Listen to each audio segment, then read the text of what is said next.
The first time I came to Stockton, I had no idea what I was signing up for. So Michael and I started dating a week or two before he announced that he was going to be running for city council. And so I started coming to Stockton to work on his campaign. I got to know Stockton through our door knocking, and that was incredible. I had heard from everybody that it was dangerous, but I guess my experience of moving from place to place my whole life allowed me to know that every place has its pros and cons. Stockton isn't any different from that. And so I wasn't afraid coming here, and I was just excited to meet people, and everyone was just really welcoming and really kind.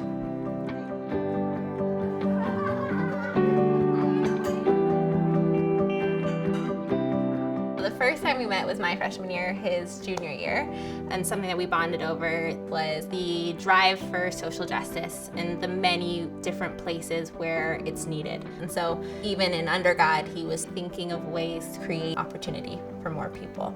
Innovative ways, ways that people haven't thought about before. One of the things that I think has historically gone wrong with Stockton is that it hasn't had representation that matched the population that lived here. The big part of Michael wanting to be in this role was to show that through his personal understanding, his being born and raised in Stockton and living in some of the toughest neighborhoods in Stockton, that he deserved a voice and others like him deserved a voice and they deserved representation.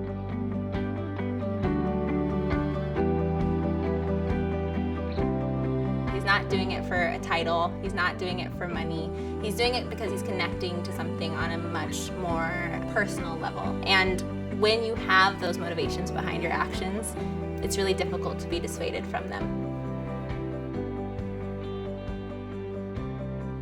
I am a PhD student at the University of Cambridge. I study sociology. I am also a college counselor here in Stockton, so I help to get more of our students into college. I specifically work at Links News Academy, where our population is low-income students of color, and so it's really an incredible way for me to get to know the city better. So I fell in love with Stockton, and now I go back and forth between England and Stockton.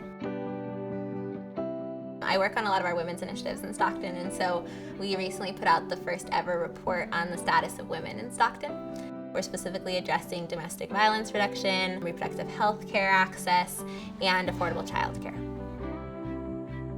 And we both see ourselves as part of something much larger, that we didn't just sort of end up in this space as a Black community today. It's not just random, that it's all part of a much larger history. And I think it's so inspiring and motivating to think of those that came before us and that we're hopefully doing our job to continue the work that they've started.